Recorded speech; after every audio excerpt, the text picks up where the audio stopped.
the statute, I would rather the statute speak for them.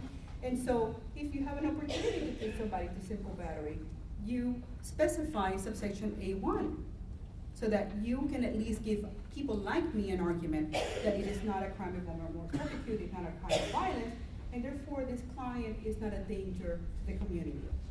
A flight risk, that argument is a little problematic when you have a client that has, say, 3 or 4 failure to appears in criminal court or in traffic court, as I have all the time. And the judge really, I know, although he's never shown up to those courts, he's gonna show up to yours. Why? Because you're nice, you know. So you really want to try to avoid a failure to appear conviction, because that also is going to be viewed, even if a person has no substantive criminal convictions, nothing that would bar him from immigration relief and so forth.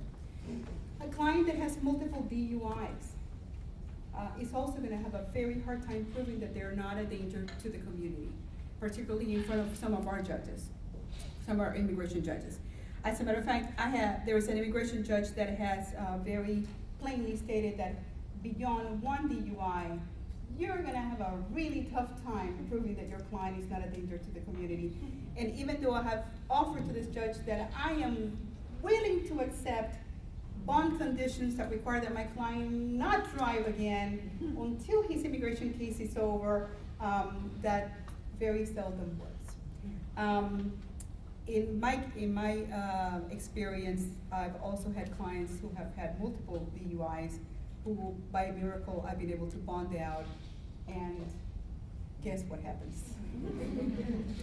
By the smile, you know what happens. And that is a problem, because when you get a bond, one of the conditions that you have with your bond is that you're going to not break the laws. And so getting back in your car and committing another DUI, getting back in the car without a driver's license can certainly get you picked up again. And then you are talking about a possibility of having a bond cancellation. And a bond cancellation could mean 2 things. It could mean your bond is canceled, you're now detained, but we're still gonna return the money to the person who paid the bond. Or it could be a bond violation, which means that you don't get your money back. So that's a problem. So if you have somebody who you're representing who's already out on an immigration bond, having a plea to a crime that would be a crime of violence or a crime that would make them a danger to the community would be extremely problematic. And so you'd want to try to craft your plea to a statute that, or try to avoid a plea altogether. Once immigration picks them up again and cancels their bond, it's a little difficult to get another bond. Sometimes it's difficult to get immigration to release them even after they've been found not guilty in whatever their subsequent charges. And one of the things that we as immigration defense attorneys do not like to do is to file a motion with the court saying, a motion to change venue from the non-detained calendar to the detained calendar because my client got arrested again, even though I promised you he wouldn't drive. That just really begins your whole defense in a very bad light. But you do what you have to do. Immigration bonds are interesting in that the state has a tremendous amount of power over them. If an immigration judge grants a bond and the state does not like it, not only can they appeal, all losing parties can appeal, right? But they can stay that bond. And what that means is that even though the judge gave your client a $10,000 bond, he doesn't come out, and the families paid it. They do not come out because the government chose to stay it. And that stay basically freezes the release of the person until the appeal of that bond is done. So when you're dealing with your clients and they say, you know, when can I get out? Because when people are detained, that's all they think about. It's when can I get out? Once they get out, all they think about is when can I get my work permit, right? And what I always tell people is like, you're chasing the wrong dog. The question here is not when I can get out and when I can get my work permit. The question is here, can I stay in America, right? You're chasing the wrong dog. Let go of that one, let's chase the right one, right? But people who are detained are not really concerned about that, they're only concerned about today. And so when they ask you, if I pay the state bond, can I get out? Don't assure them that by doing that, they will, because immigration will give them a bond, because there is no guarantee that they will get a bond. They may not be eligible for a bond, and even if they get a bond, there may be other conditions to it. Additionally, immigration bonds are cash bonds. You know, in criminal bonds, you go, you pay a lovely bondsman 10%, and that's his fee, and then he goes and signs his name to the sheet, and doesn't have to, there's no money after that unless your client doesn't show up. Immigration bonds are cash bonds, which means that even if you hire a bondsman, the bondsman has to pay immigration the full amount. You might imagine that if a family has to come up with $25,000, or 30% of that to an immigration bond company, that a lot of the people that we represent, particularly you represent, are not gonna be able to afford a bond even if they're given one. Additionally, it's a lot of money to lose, as a couple of my clients are figuring it out right now, as I am drafting a motion to change venue back to the detain calendar. So, from the time that your people pay the state bond to the time that they get to see an immigration judge will depend. And I find in my profession that those without an attorney are the ones that take the longest. Shocking, isn't it? I have had people who have come to hire me who have had relatives in either state or immigration detention for months, and there has not been a hearing, there has not been any action in their case. Immigration officers are handling thousands and thousands of these cases, and he who makes no noise disappears. Generally, you can have a bond hearing very quickly. I know that very quickly for you means like within 24 hours or in 2 hours. We have dog years in immigration. So you file a motion for a bond hearing on Monday, and if you have a bond hearing by Thursday or Friday, you're happy, okay? And then, after you file the bond hearing, if you get a bond hearing, you can get the family to pay it in three days, that's great. Not because the family doesn't wanna pay it, but because the bond ladies are very busy. And so if you get there and they already have too many people to pay bond on, they don't take the money.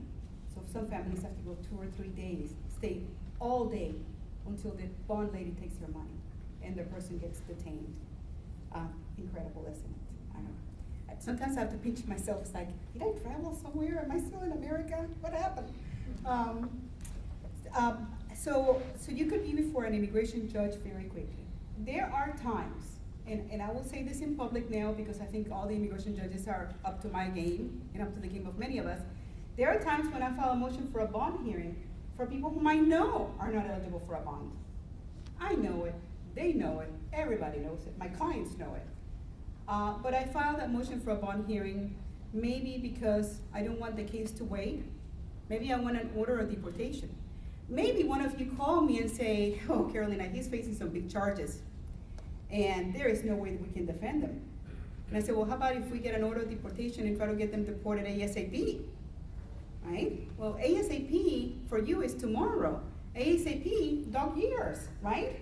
And so if I wait for the government to file the charging document and call him on an arraignment or what we call a master calendar, you know, by that time, the state will probably line up its case and they're not gonna let go of my person, right? So I'll do a motion for a bond hearing. And the judge will go, oh, he's not eligible for a bond. I said, really, Judge? That's true. Can I have an order of deportation, please? Of course you can, because, you know, that's happy news for a short day, right?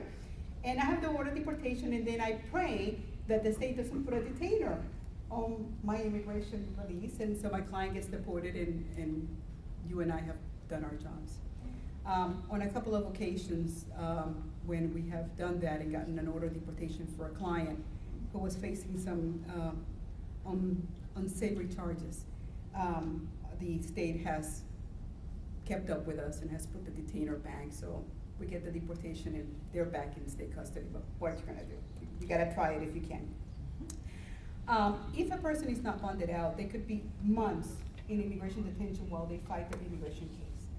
Sadly, and this is the true sad situation for those of us who are in the immigration defense bar, and that is that a lot of people don't want to be detained while they fight their case. Particularly when we as immigration attorneys cannot say to them, oh yeah, you got a great chance. Immigration defense is an uphill battle. Immigration relief, the burden of proof is on the alien, and there are statutory requirements that are firm, and there's always discretion.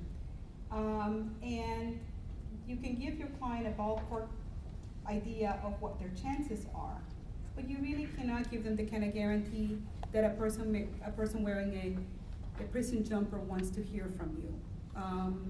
And so a lot of our clients do not want to stick around for an appeal of a denial of a bond, no matter how wrong the judge was to deny the bond, or for us to fight their case to try to save their resident status, or try to get them resident status, or try to get them something less severe than a deportation. So a lot of our clients go away through detention. And honestly, I think immigration officers know that. I think immigration officers know that there will be attrition from a person's unwillingness to fight.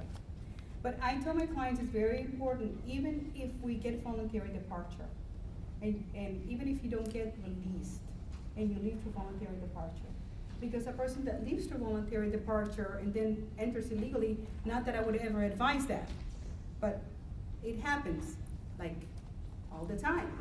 Like when my client, when I say to them, there's nothing I can do for you, I hope you have a nice life in Guatemala, and then next week I have an appointment in my book and it's my same client, I'm going like, I think this is wrong because he got reported last week, and my assistant says, no, he wants to talk to you.